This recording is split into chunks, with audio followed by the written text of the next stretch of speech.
Son Excellence Mohamed Mustafa, Premier ministre de l'État de Palestine, Excellence Italie, Excellence Monsieur Mohamed Mustafa, Premier ministre de l'Autorité de Palestine, Excellence Monsieur le Secrétaire général des Nations Unies, Excellences, Mesdames et Messieurs les représentants des institutions panafricaines, distingués invités, Mesdames et Messieurs.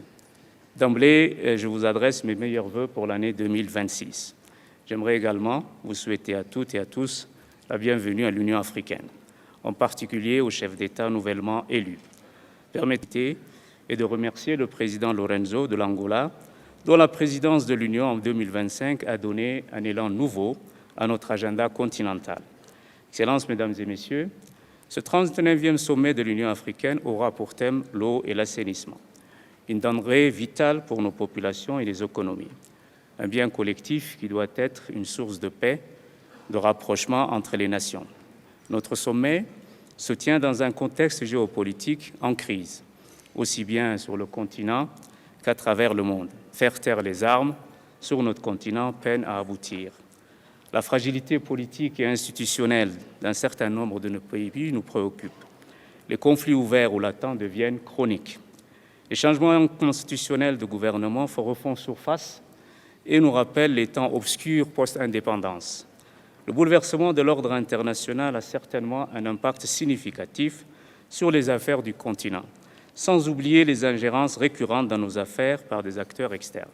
Le multilatéralisme est mis à rude épreuve et l'on assiste à l'émergence de l'unilatéralisme et du protectionnisme. Face à ce constat, l'Afrique devra se renforcer à travers l'accélération de ses programmes d'intégration politique et économique. Les institutions panafricaines devront redoubler d'efforts et de détermination. La ZLECAf, l'ODA-NEPAD, le CDC et les autres mécanismes de l'Union africaine.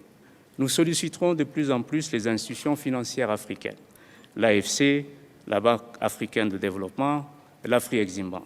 Excellences, Mesdames et Messieurs, les communautés économiques régionales doivent aussi monter en puissance. D'ici 2050, l'Afrique doit pouvoir se mesurer au grand bloc économique de l'avenir. L'agenda 2063 et les programmes phares doivent nous guider vers cette Afrique que nous voulons, forte, autonome et prospère. Il ne s'agit pas de vœux pieux, mais d'un impératif de survie. Les grands ensembles politico-économiques se préparent à cette polarisation du monde. L'Afrique est certes dans le sud global, mais l'Afrique a sa marque de fabrique et son marqueur identitaire. Excellences, Mesdames et Messieurs, les réformes de l'institution doivent se poursuivre. La mobilisation de ressources domestiques pour financer le programme du continent n'est plus optionnelle. Elle s'impose au regard du tarissement des financements extérieurs. Nos jeunes sur le continent sont impatients. Nos femmes attendent plus d'égalité. Notre société civile se positionne. Il est crucial d'accélérer l'industrialisation du continent et la transformation de l'agriculture. Et cela ne sera possible qu'en développant le potentiel énergétique de l'Afrique et en dotant le continent d'infrastructures performantes. Ce sont les conditions sine qua non de l'essor économique escompté. Excellences, Mesdames et Messieurs, les chantiers en perspective sont complexes et nombreux. Ces défis, vous les connaissez mieux que quiconque. Vous y êtes confrontés au quotidien dans vos pays respectifs. La Commission de l'Union africaine, à la tête de laquelle vous m'avez élu, n'épargnera aucun effort pour faire avancer cet agenda. C'est un travail de longue haleine. Il nous faudra inscrire nos actions dans la durée. Le plan quinquennal 2024-2028 a déjà été lancé.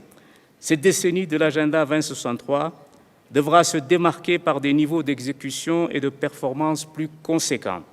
Excellences, Mesdames et Messieurs, il est tout aussi primordial de se pencher sur la souffrance de nos populations, victimes de guerre, d'injustice, de déplacement. On ne peut pas passer sous silence leur calvaire quotidien.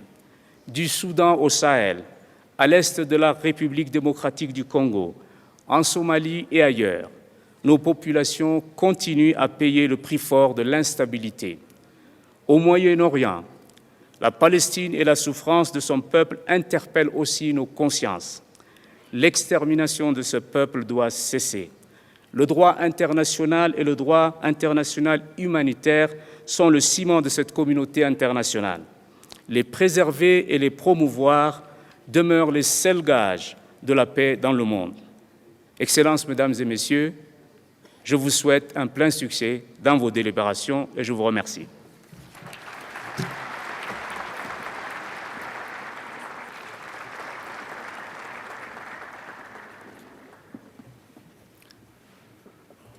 Your Excellency, João Lorenzo, outgoing Chairperson of the African Union, Your Excellency, Giorgia Meloni, Prime Minister of the Republic of Italy, Your Excellency of the African Union Commission, Your Excellency, Antonio Guterres, Secretary General of the United Nations, Your Excellency, Madam Amina, Deputy Secretary General of the United Nations, former heads of state and government present, distinguished ministers, ambassadors, diplomats, ladies and gentlemen. I warmly welcome you to Ethiopia, a land where human origins are traced, where time is measured differently, where coffee was first shared with the world, a place where deep history, proven resilience, and bold ambition for Africa's future converge. Today, as Africa gathers at a defining moment, we recognize that our continent's most strategic asset is not only what we extract, but what we design, build, and govern. Progress is achieved when vision is translated into systems and ideas into lasting institutions. As we build on the African Water Vision 2025, we reflect on a simple truth. Water is more than a resource. It is a foundation of development, innovation, and stability. It shapes our cities, our farms, our health, and our peace. Here in Ethiopia, we have learned that responsible water management is central to guiding development wisely.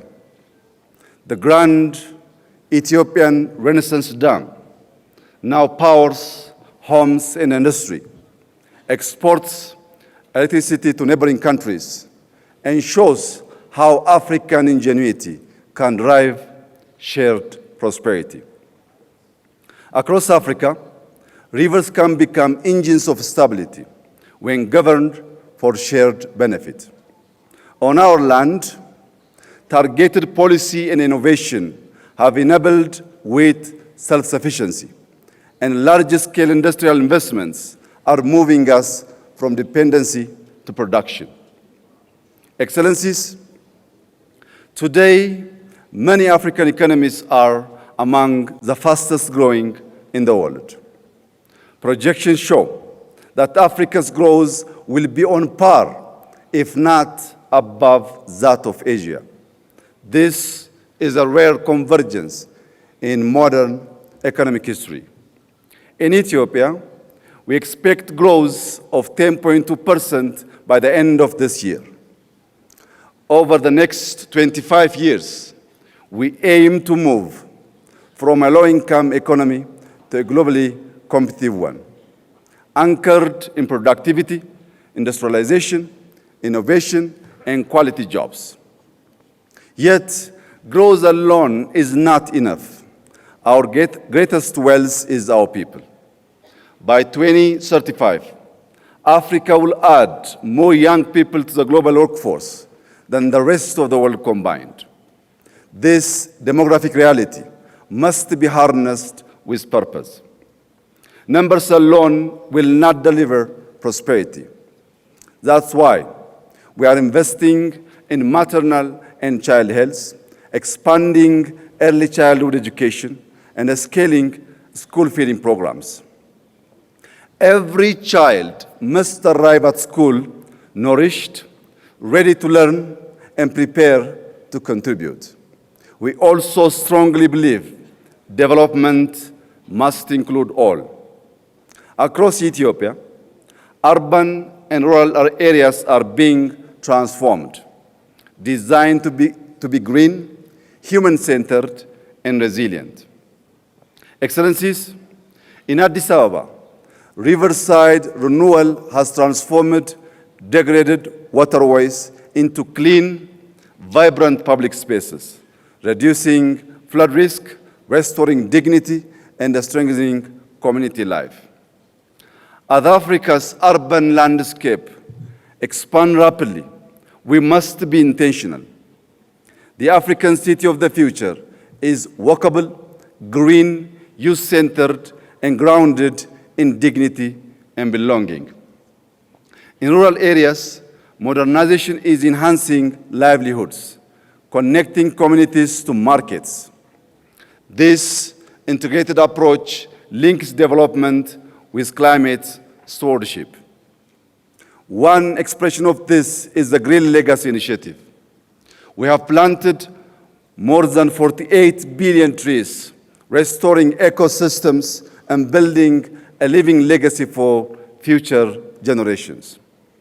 Yet, the global development pathway has come at immense environmental cost, costs borne by communities far beyond those responsible. Therefore, climate action must be anchored in justice and equity, aligning finance, technology, and partnership to enable Africa to thrive. In this spirit, we hosted the second Africa Climate Summit, and we are preparing to host COP32, ensuring Africa speaks with one voice and presents solutions to the globe. This same principle of integration guides our technological transformation. Under Digital Ethiopia 2030, we're building digital public infrastructure that places citizens at the center of service delivery. By linking FIDA, our national digital ID, with payment systems and the massive data exchange, we enable secure access to services, seamless transactions, and responsible data sharing, fostering trust and driving our economy forward. In 2020, Ethiopia established Africa's first artificial intelligence institute. Building on this foundation, we are preparing to launch an AI university anchored in the Ethiopian philosophy of Maddamar, synergy through purposeful collaboration. This institution will unite human values with machine intelligence, local context with global relevance, and scientific rigor with applied impact. It will ensure technology drives growth and position Africa as a global contributor in the age of intelligence. Ethiopia is also continuing to invest in connectivity. Through Ethiopian Airlines, we connect people, link markets, and move goods. To sustain this momentum, we are building Africa's largest airport, a next-generation gateway that will anchor our continent in global value chain.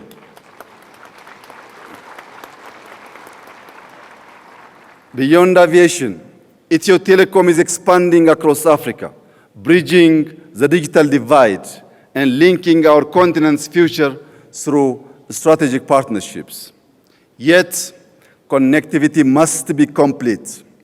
For a nation like Ethiopia, with over 130 million people, sustainable growth requires diversified access. Ensuring reliable access to the sea through peaceful cooperation is fundamental to our economic future and to long-term stability and prosperity in the Horn of Africa. Excellencies, we meet at a moment of profound global transition. In this era of uncertainty, Africa's strength will lie in a union that is confident and united. As we approach the African Union Silver Jubilee, the moment marks a transition from foundational unity to functional sovereignty. Sovereignty means owning our narrative. Through initiatives like Pulse of Africa, we amplify African voices because development is never complete without our story. Africa can contribute stability, scale, and solutions to a changing world.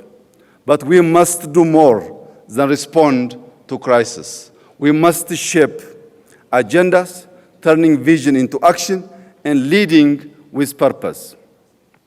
Every river we manage, every city we design, and every digital platform we deploy must generate resilient opportunity and dignity.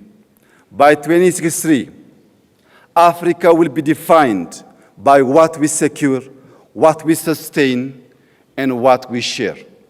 Ladies and gentlemen, this is our moment and this is our responsibility. To conclude, I extend my appreciation to our outgoing chairperson, President João Lourenço, for his leadership and service to our union. I also warmly congratulate our new incoming chairperson and wish him success in guiding Africa forward. God bless Ethiopia. God bless Africa. I thank you.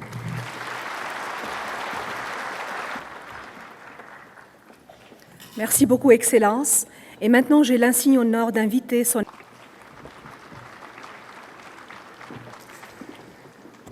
Chairperson Mahmoud Yusuf of the Commission of the African Union, Excellencies, ladies and gentlemen. In a world filled with division and mistrust, the African Union is a flagship for multilateralism. My gratitude runs deep. I will carry with me always the unwavering, decisive support of the African group in the UN on issue after issue, initiative after initiative, in the shared struggle for justice and equality. Your solidarity has not only strengthened our efforts, it has moved me deeply, and I will never forget it. From day one of my mandate, we forged the UN partnership with the African Union rooted in respect, constant dialogue, and unwavering solidarity. Over the last decade, our cooperation has reached new heights. Joint frameworks on peace and security, sustainable development, and human rights. Collaboration during COVID-19, important new partnerships, and the landmark adoption of Security Council Resolution 2719, creating a pathway for predictable funding for AU-led peace support operations. We have been honored to support AU priorities, from silencing the guns to the African Humanitarian Agency to the promotion of inclusive political transitions. And we have stood with Africa as you lead global demands for justice, confronting the legacy of slavery and colonialism, including your call for reparatory justice frameworks, championing the Sustainable Development Goals, driving climate ambition, and strengthening multilateralism for the 21st century through the reforms of the global financial architecture and, at long last, the UN Security Council. The absence of permanent African seats in the Security Council is indefensible. This is 2026, not 1946. Whatever decisions about Africa and the world are on the table, Africa must be at the table. Excellencies, these priorities inform the Pact for the Future, shaped by African leadership and the UN80 initiative to strengthen UN support to Africa and beyond. Looking ahead, we continue to have three major areas of focus. First, peace. In Sudan, the parties must commit to an immediate cessation of hostilities and resume talks towards a lasting ceasefire and comprehensive, inclusive, and Sudanese-owned political process. In South Sudan, the EU's high-level ad hoc committee provides an important chance to revive political dialogue and prevent renewed conflict. In the Democratic Republic of the Congo, commitments must be honored, starting with an immediate ceasefire in the respect of the territorial integrity of the RDC. In the Central African Republic, political and security gains must be consolidated. And in Libya, all actors must advance a Libyan-led process supported by the United Nations Support Mission. Across West Africa and the Sahel, coordinated efforts are essential to end cycles of violence, terrorism, and displacement. And this Somalia, sustained and predictable funding for the EU support and stabilization mission is vital. I regret the Security Council's lack of consensus for finance through assessed contributions. If the mission of the EU in Somalia did not warrant global support, what would? More broadly, we are reviewing peace operations to ensure mandates are realistic, sequenced, and well-resourced, and supported by clear transition strategies. Excellences, deuxièmement, l'action économique. Les pays en développement font face à un déficit de financement vertigineux des objectifs de développement durable de 4 000 milliards de dollars par an. Dans le même temps, l'Afrique perd chaque année davantage en remboursement de la dette et en flux financiers illicites qu'elle ne reçoit. بالنجاح والتوفيق حتى تحقيق مقاصده وأهدافه العليا بما يحقق للقارة الإفريقية وشعوبها المكافحة ما تصبو إليه من رفاه واستقرار وتنمية مستدامة. سأتلو الآن عليكم كلمة السيد الرئيس محمود عباس رئيس دولة فلسطين لهذه القمة الهامة. نود في البداية أن نقدم التهنئة لفخامة رئيس جمهورية بوروندي الرئيس إيفارست ندايشيمي على توليه رئاسة الاتحاد الإفريقي للدورة الحالية 26، متمنين له التوفيق والنجاح. والشكر موصول لفخامة رئيس جمهورية أنغولا الرئيس جواو لورينسو على رئاسته للدورة السابقة للاتحاد. كما وأغتنم هذه الفرصة لنؤكد على فخرنا واعتزازنا بعمق الروابط التاريخية والتضامن الإفريقي الثابت مع القضية الفلسطينية والقيم المشتركة التي أسست عليها علاقة فلسطين بالقارة الإفريقية منذ منتصف القرن الماضي، وفي مقدمتها نبذ كل أشكال الاستعمار وحق الشعوب في الحرية وتقرير المصير ونبذ التبعية. ومن عمق التاريخ نتطلع إلى المستقبل المشترك بالتنمية وصولاً للتنمية المستدامة وتبادل الخبرات والمنافع بما يحقق الازدهار والتكامل الاقتصادي وتعزيز أواصر الصداقة والمنفعة المتبادلة بين شعوبنا. وبهذا الخصوص نشيد بتسارع جهود الاتحاد الإفريقي والدول الأعضاء من أجل تحقيق التنمية المستدامة ومعدلات نمو متزايدة، وندعم بقوة هذه الجهود الساعية إلى استغلال الموارد وخيرات القارة لصالح المنافع الوطنية للشعوب الإفريقية. السيد الرئيس، القادة ورؤساء الوفود، الحضور الكريم، لم يزل شعبنا الفلسطيني يعاني ويلات الاحتلال الإسرائيلي طويل الأمد وتصاعد وتيرة الجرائم والانتهاكات الإسرائيلية يوما بعد يوم. إن شعبنا بحاجة ماسة لتكاثف إجراءات التضامن وجهود المجتمع الدولي من أجل نيل حريته وتقرير مصيره وتجسيد دولته المستقلة على حدود 4 حزيران عام 67 وبناء على القرارات الدولية. تأتي هذه القمة في لحظة فاصلة في تاريخ الشعب الفلسطيني الذي لا زال يعاني من ظلم تاريخي وصل في الحرب الأخيرة على غزة إلى مستوى غير مسبوق. هذه الحرب التي تابعها الملايين على الهواء مباشرة والتي تجاوز عدد ضحاياها أكثر من 70,000 فلسطيني. رافق ذلك استخدام إسرائيل التجويع كأداة من أدوات الحرب، إضافة إلى قيامها بتهجير وتدمير 85% من البنية التحتية في القطاع في مخالفة واضحة للقوانين الدولية. لقد وافقت دولة فلسطين على المقترح الأمريكي بخصوص وقف حرب غزة وعلى قرار مجلس الأمن رقم 2803 الذي يبدأ بوقف إطلاق النار في غزة وينتهي بتقرير المصير للشعب الفلسطيني واستقلال دولته بعد مرحلة انتقالية لمدة عامين.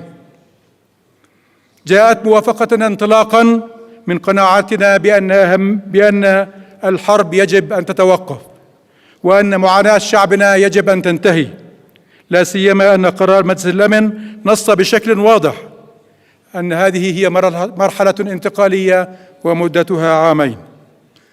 جاءت هذه الموافقة أيضا انطلاقا من قناعتنا بأهمية وقف الحرب على شعبنا وتخفيف معاناته الإنسانية، ولا سيما أن قرار مجلس الأمن نص بوضوح على إدخال الاحتياجات من الإغاثة واللازمة للتعافي وعلى أيضا على إطلاق مسار إعادة الإعمار في غزة. وعلى الرغم من الإعلان عن اتفاق وقف إطلاق النار بفضل الدور المهم الذي لعبه الوسطاء وعلى رأسهم الولايات المتحدة ومصر وقطر وتركيا، بالرغم من كل ذلك إلا أن إسرائيل ما زالت تنتهك هذه التفاهمات، حيث قتلت منذ وقف إطلاق النار وحتى اليوم أكثر من 500 فلسطيني منذ الإعلان عن وقف إطلاق النار، بما يهدد استدامة وقف إطلاق النار ويقوض تنفيذ مرحلته الثانية بشكل كامل. وفي هذا الإطار نؤكد على ضرورة رفع جميع المعوقات التي يفرضها الاحتلال الإسرائيلي أمام تنفيذ الترتيبات المرتبطة بالمرحلة الثانية من الاتفاق، بما في ذلك عمل لجنة إدارة غزة المؤقتة، وذلك لضمان استمرار الخدمات وتنظيم الجهد الإنساني والتعافي المبكر. إن رؤيتنا نحو مستقبل غزة واضحة، فغزة جزء لا يتجزأ من وطننا فلسطين، وشعبنا واحد، ومشروعنا الوطني واحد، في إطار رؤيتنا الأشمل والتي تقوم على دولة واحدة ونظام سياسي واحد وحكومة واحدة وقانون واحد وسلاح شرعي واحد حسب القرارات الأممية ذات العلاقة. السيدات والسادة، إن ما يجري في الضفة الغربية الفلسطينية يعكس النهج ذاته الذي يتعرض له شعبنا في قطاع غزة، حيث تواصل إسرائيل مصادرة أراضي المواطنين وتوسيع المستوطنات غير الشرعية وحماية اعتداءات وإرهاب المستوطنين الذين يمارسون كل أنواع الظلم باتجاه المواطنين الفلسطينيين ومصادرة ممتلكاتهم وأراضيهم ومزروعاتهم في انتهاك صارخ للقانون الدولي. وخلال الشهر الماضي وحده ارتكبت عصابات المستوطنين الإرهابية أكثر من 1872 اعتداء على أبناء شعبنا في الضفة الغربية. وقبل أيام قليلة اتخذت الحكومة الإسرائيلية إجراءات جديدة غير قانونية تعزز الاستيطان وتسمح للمستوطنين بالسيطرة وتملك الأراضي في الضفة الغربية في مخالفة صريحة للقانون الدولي والاتفاقات الدولية، كل ذلك بهدف فرض السيادة الكاملة على فلسطين ومنع تجسيد الدولة الفلسطينية المستقلة. إن هذه الإجراءات الإسرائيلية الخطيرة والمعلنة قبل أيام تستوجب رداً دولياً حازماً وحاسماً لحماية حل الدولتين. من جانب آخر، تستمر محاولات إسرائيل تقويض عمل حكومة دولة فلسطين من خلال قرصنة واحتجاز أموال الضرائب والجمارك التي تجمعها بالنيابة عنا على المعابر والحدود، وترفض تحويلها لحكومتنا كما نص وفق البروتوكول الاقتصادي لاتفاق أوسلو الموقع بين الطرفين، حيث تجاوزت الأموال المحتجزة من قبل إسرائيل، أموالنا المحتجزة من قبل إسرائيل حتى تاريخه أكثر من 4.5 مليار دولار، وعليه فقد فقدت حكومتنا حوالي 70% من دخلها جراء احتجاز هذه الأموال. فأي حكومة في العالم تستطيع أن تواصل عملها وهي تفقد حوالي ثلثي مواردها المالية؟ ولا يغيب عنا اليوم الحاجة للحديث عن مدينة القدس بما تحمله من مكانة دينية وتاريخية وقانونية، وما تواجهه من سياسات إسرائيلية ممنهجة تهدف إلى فرض أمر واقع غير شرعي من خلال تسريع الاستيطان وتقويض الوجود الفلسطيني في القدس. وتشمل هذه السياسات اقتحامات متكررة للمسجد الأقصى المبارك، وانتهاكات خطيرة للوضع التاريخي والقانوني القائم، إضافة إلى سياسات هدم المنازل وسحب الهويات ومنع أبناء شعبنا مسلمين ومسيحيين من الوصول إلى الأماكن المقدسة للصلاة في القدس. إن هذه الممارسات تشكل انتهاكاً صارخاً للقانون الدولي ولقرارات الشرعية الدولية ذات الصلة، وتقوض أي أفق لتحقيق سلام عادل ودائم في المنطقة. ولا بد من إعادة التأكيد هنا أن القدس الشرقية هي جزء لا يتجزأ من دولة فلسطين المحتلة عام 67، وهي العاصمة الأبدية لدولة فلسطين، وأن أي محاولات لفرض واقع مخالف لذلك لن تنشئ حقاً ولن تغير من الوضع القانوني للمدينة المقدسة. السيد الرئيس، السادة رؤساء الوفود، لقد مثل العام الماضي محطة بارزة في مسار الزخم السياسي الدولي الداعم لشعبنا، خاصة قيام التحالف الدولي لتنفيذ حل الدولتين ومبادرة الأشقاء في المملكة العربية والسعودية والأصدقاء في الجمهورية الفرنسية لعقد المؤتمر الدولي لتنفيذ حل الدولتين استناداً إلى قرارات الأمم المتحدة والمبادرة العربية. وقد توج هذا المسار بإعلان نيويورك وملحقه الذي اعتمدته الجمعية العامة للأمم المتحدة في 12 سبتمبر أيلول من العام الماضي 2025 بدعم مقدر من دولكم. صوتت لصالح هذا الإعلان، وكان الاعتراف الدولي كبيراً بدولة فلسطين، حيث وصل عدد الدول التي اعترفت بدولة فلسطين إلى 160 دولة.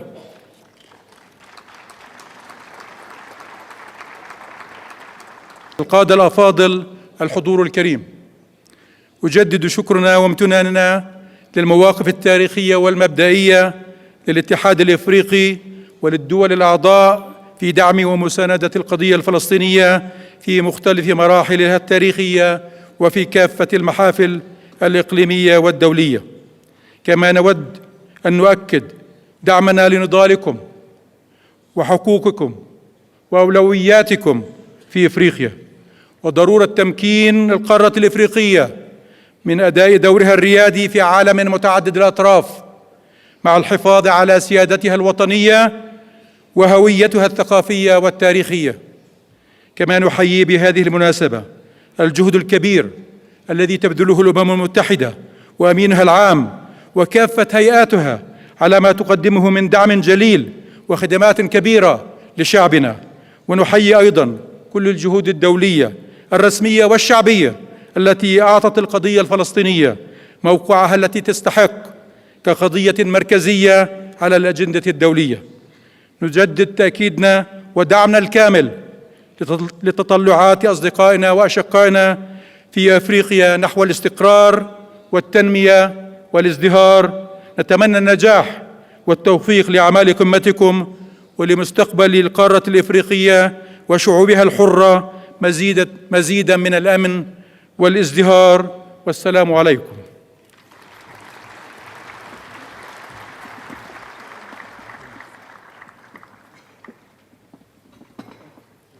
Merci, Votre Excellence. J'ai maintenant l'honneur d'inviter Son Excellence Giorgia Meloni, Président du Conseil des ministres de la République. Ladies and gentlemen, it is a great and President Lorenzo, as well as to all of you, for this historic opportunity offered to Italy. The invitation to in the Assembly of Heads of State and Government of the African Union, the forum in which this organization discusses its fundamental political choices and determines the strategic direction of the continent, is a recognition that can only make Italy proud and that will Italy accept with respect and a sense of responsibility.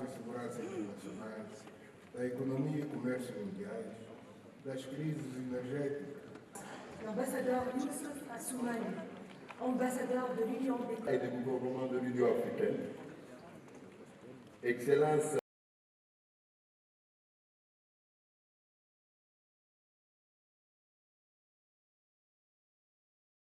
Hommage à Dieu qui nous a permis de nous rassembler ici dans cette belle ville d'Addis Abeba.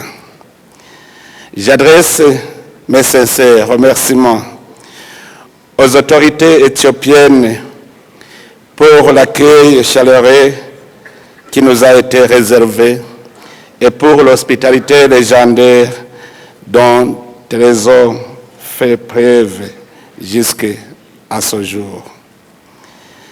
À travers l'attention, la courtoisie et le sens élevé du devoir manifesté tout au long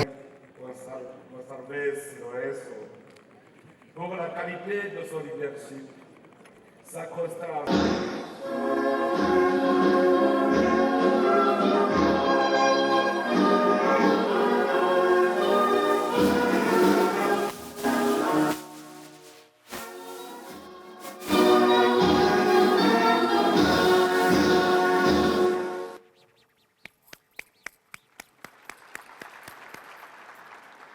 Merci, vous Et une remise en question croissante. Ainsi, l'entrée de l'Union africaine au sein du G20, nous savons maintenant où nous allons, ce que nous voulons et l'espérons. La mise en œuvre de l'agenda 2063 sera en 2006 et placée sur le thème assurer une disponibilité.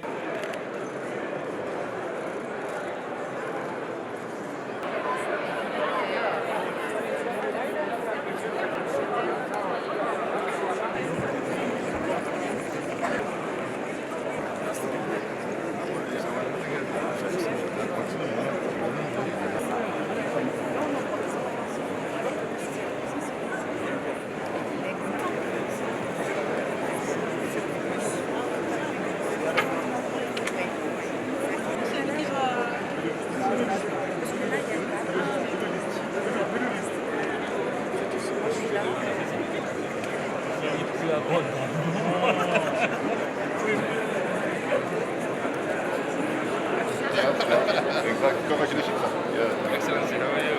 Good to see you again.